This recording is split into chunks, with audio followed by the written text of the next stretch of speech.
Hey everybody, it's Jeff here, and we have another box from Vevor. And this is not a pottery wheel. This right here is a kiln. That's right, this right here is a kiln. Vevor reached out to me and they asked me if I wanted to review their kiln. And to be honest with you, I didn't even know Vevor made a kiln, but I'm pretty darn excited to review this kiln. Vevor did send me this, but these are gonna be my own opinions about this kiln. And let's check it out. Let's see who this is good for, what it can do, and should you get one. Obviously, it's not a full-size kiln. It fits in a box that's smaller than the box that the pottery wheel from Vevor came in. So we already know it's not gonna be huge. But let's check it out, see how many pots we can fit in it, and what we can do with it. Let's get her opened up. Sorry to interrupt, Future Jeff here. This video went on way longer than I thought, and I know a lot of you don't have much time to watch a longer video, so I'll just give you, is it good or not, and should you get it, and what's the problem with it, all right here. And then if you can watch the rest if you want, do click the like button on your way out if you want to skip ahead. But heck yeah, I liked it. It was so fun to use. Now it's only $300, so the big trade-off is that it's not programmable and it won't shut off on its own, so you gotta be there. It goes up, and when you turn it on, and it goes up quick. And there is a couple tricks which I explain in the rest of the video, but that is the major downside to it. The upside of course, it's $300 and it works and it fires to cone 6. And for $300, you can be firing your own pots, and I think that's a pretty good deal. All right, so far, it's very well padded. The wheel came very well padded, but right away I'm seeing two things. I'm seeing these right here. And you know what I'm thinking? These look like raku tongs to me. I think we're gonna have to try it with some raku. Doing some raku? We'll check that out. That might be next video. I also see in here, we got some welding gloves, which are always great to have whenever you're unloading the kiln. And maybe for doing some raku, this would be doing great too. So we got some raku tongs and some gloves. Have a instruction manual. It says melting furnace. And this looks like the kiln right here. It's right on top. Okay, perfect. So I'm gonna pull this out. All right, wrestled with the box and we got the kiln right here. Obviously you can see it's not huge, but one other thing that is a big deal right here, this is the cord. And if I'm not mistaken, this is the same cord for the wheel, but this means right here that this is gonna plug into your standard household outlet, which if you're new to pottery, most kilns do not run on a standard household outlet. So that is a big barrier into getting a kiln, is that you're gonna need to have, if you get a normal size kiln, you're gonna have to have an electrician come and wire it. So not only the price of a regular size kiln is gonna be tremendously more, but my kiln, for example, I paid about $2,000 because I have quite a bit of ways from the kiln to the box to have an electrician come wire it. So it could be kind of expensive just to get the thing wired, but this plug into a regular wall outlet, which is great. And I believe, like I said, I think this is the same cord that the wheel uses. So if you lose one, there you go.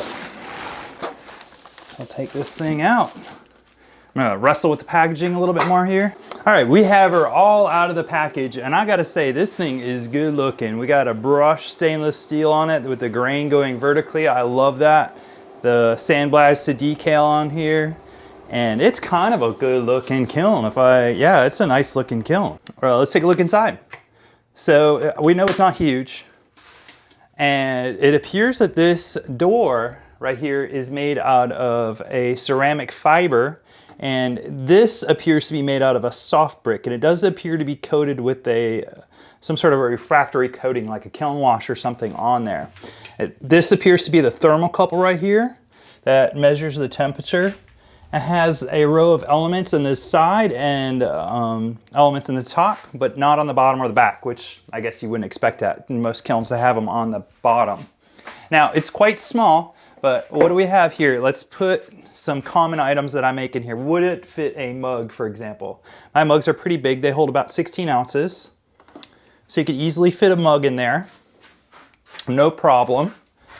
And what I'm thinking, just thinking of a whole bunch of different things that I would want to do with this kiln. As soon as I open this door, I'm like, wow, what could I do with these?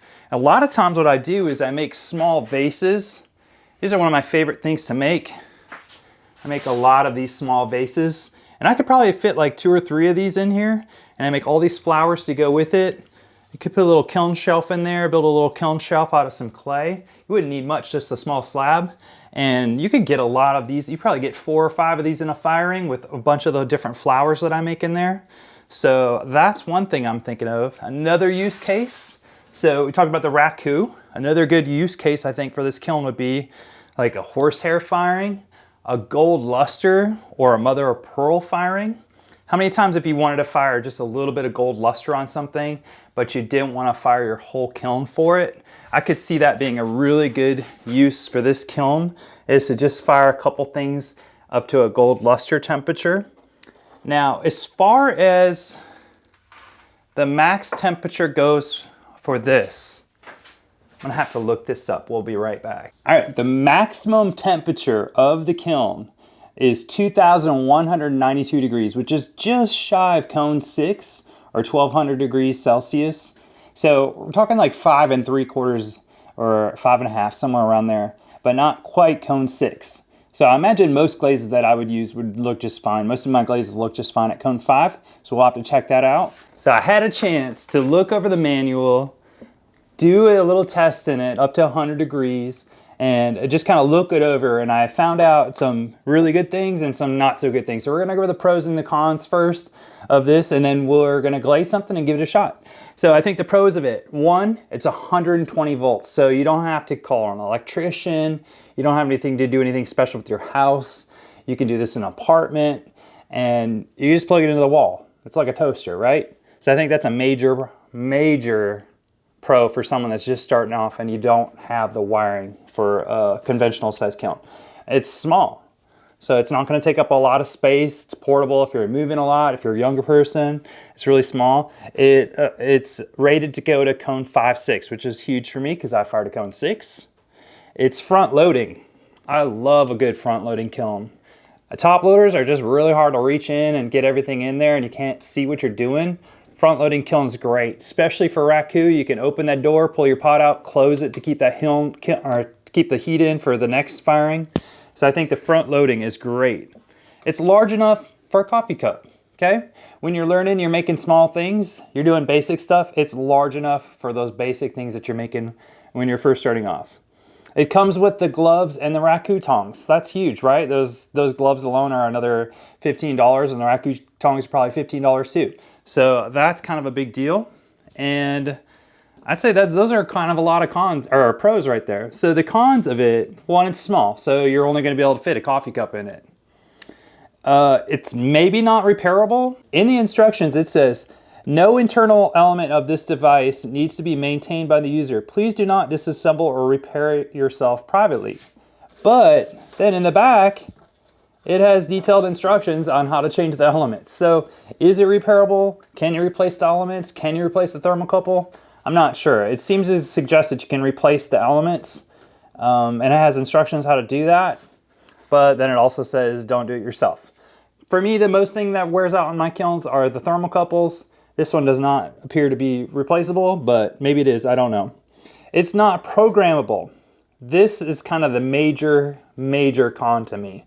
It's not programmable. It's like the old school kilns when I was learning, they had an on and off switch. It goes on and it goes off. It doesn't go slow, medium, high. It just goes on or off.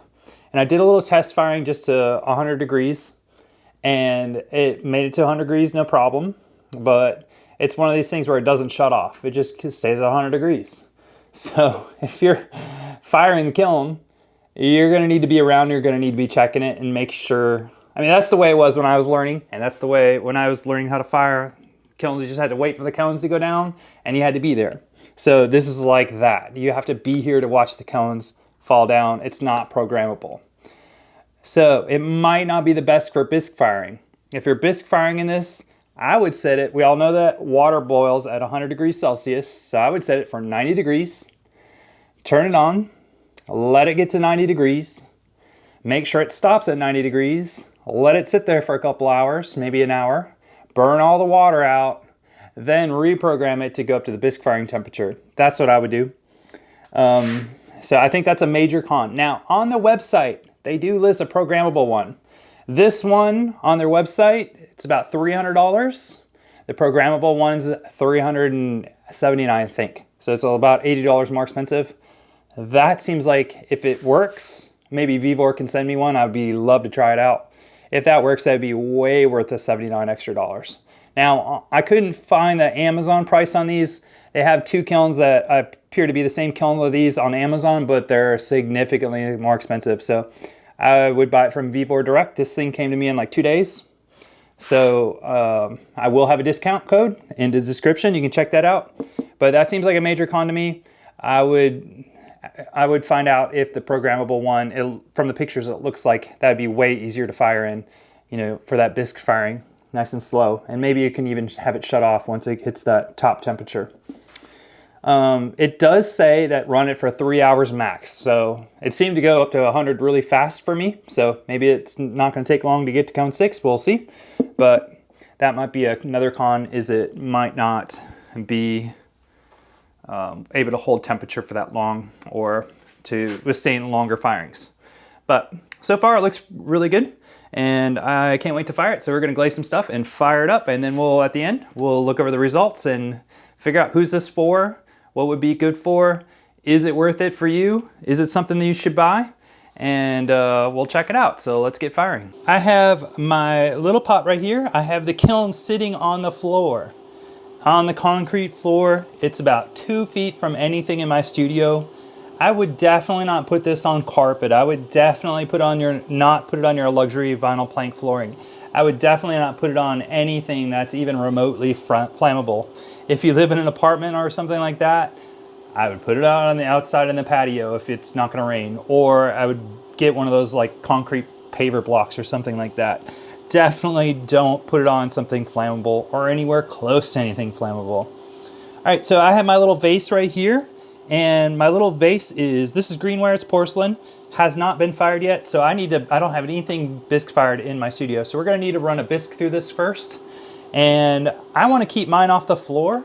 And if you ever do any cone 6 firing, you probably know what this is. This is a cookie, okay? And it's just a flat slab of clay that I rolled out on the slab roller, and it keeps the glaze from melting onto the kiln and stuff like that. But I thought what would be nice is just to get it up off the kiln floor. A lot of times the kiln floor won't get it as hot as the rest of it. So I'm gonna use a broken piece of kiln shelf and then set the cookie on top of it just to raise it up a little bit. Careful not to touch the thermocouple, give that a little extra room. But I think you could really easily make yourself some little small kiln shelves. And then I'm gonna put my pot on top of that, and hopefully that'll help it get up to temperature, not have any cold spots in the kiln. All right, and then we're gonna close it, latch it here. I have no idea how long this is gonna take. This is a total experiment. Doesn't really say in the manual how long things take. All right, to program this, we're gonna press this U button. That's gonna make the bottom number blink. So the bottom number is my test firing. I did a 100-degree test firing. And my pot is very dry. I'm not worried about this blowing up at all. And then you long press the up arrow and it'll go pretty quickly. I think, yeah, there we go. And we're gonna go to 1945. Which is that Celsius? I need to look that up Celsius. It's 1945 Fahrenheit. And now it's blinking. And there's no equal sign right here, so it means it's not heating up yet. To start it, we're gonna press the P button. But I'm just checking the time right here. It's 6:26 right now. We're gonna press the P button, which should start the kiln firing. If I did it all right, that blinking light means it's heating up. And we're gonna see how long this takes. It's 6:27 right now. This is real time on the temperature. You can see how fast this thing is going. It's cooking. It's going fast. Wow. Not hot around it. It's a little warm, but you don't feel too much heat. It is a little warm, but much cooler than a normal kiln, and it's going much faster than a normal kiln. And again, we just have it plugged into the wall. This is pretty cool on top. There is a little vent on top, a little tiny hole. You can peek in there. You can see how hot it is. So it's very hot inside. No heat from above. Can't feel it at all. Pretty cool. Okay, everybody. Wow. It is about an hour, almost an hour exactly from when we started it. And we are almost at temperature here. And I noticed it was going super fast. So I did shut it off for about 20 minutes. 2 times. And it still only took about an hour to get to temperature. You know, I just let it go up to, you know, a couple hundred degrees, shut it off. And then I was just a little bit worried it was going to go through quartz inversion a little bit too fast. So I shut it off for about 20 minutes. And here we are, almost about an hour into it, a little bit more than an hour, not too much more. And we're almost at temperature here, almost at cone 04. And another con I'm noticing is you can't put a cone in here. There's no spot for a hole, or there's no hole to look in there for a cone. I did peek in there right around 500 degrees. Again, this is Celsius. And the pot's not blown up, but the cookie sure do blow up. It went so fast that the cookie just couldn't handle that thermal shock, and it just blew up. So if I were to do this again, I would do some sort of I would fire it to about 90 degrees, let it sit there for a couple hours, fire it a little hotter, stop it, let the pot catch up. Because what's happening is the air's getting really hot, but the air's getting hot so fast that the pot doesn't heat up yet. So you're gonna go a little bit slower than this for a bisque. I think for a glaze it'd probably be great, but for a bisque it's just a little bit too hot. So you can see we're about 8 degrees off here, 5 degrees off. And just gonna see what happens when it gets to that final temperature, see if it shuts off or what it does. So noticing it is slowing down now that it's getting close to the temperature. This little equal sign should drop down when it hits temperature, indicating it's gonna hold at that temperature. We'll see what actually happens. You can hear, I don't know if you can hear that, but I can hear this thing clicking on and off as it's trying to creep up on that temperature, not go over it.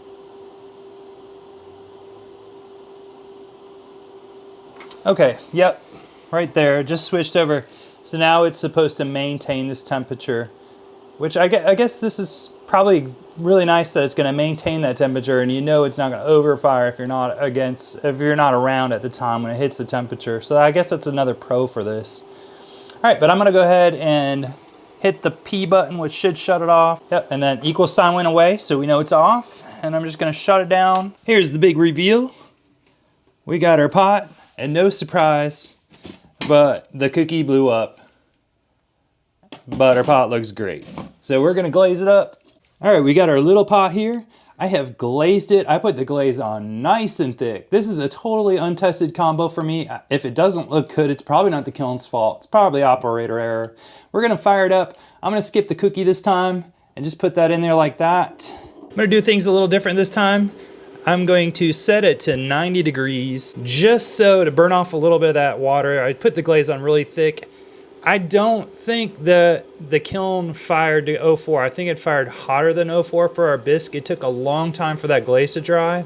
So this will just give the chance for the glaze to just dry out so we don't have any explosions in the kiln. And I think that'll really help.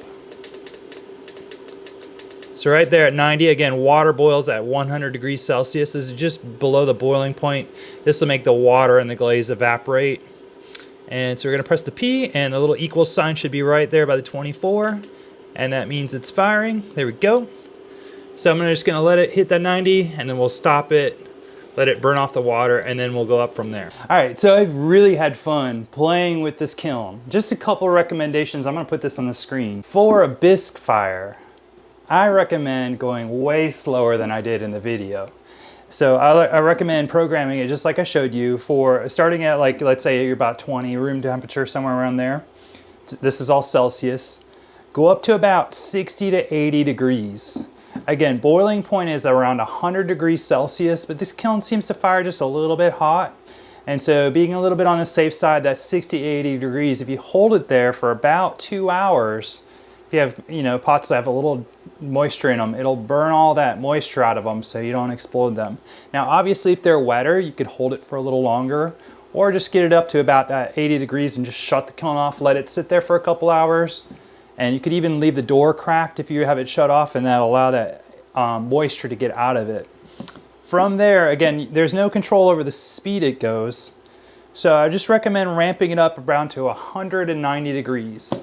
Now there's a couple things, a couple little sciencey parts that go on. I don't think that's important, but at around 454 degrees, there's a little sciencey thing that goes on that makes the clay susceptible to thermal shock at that point.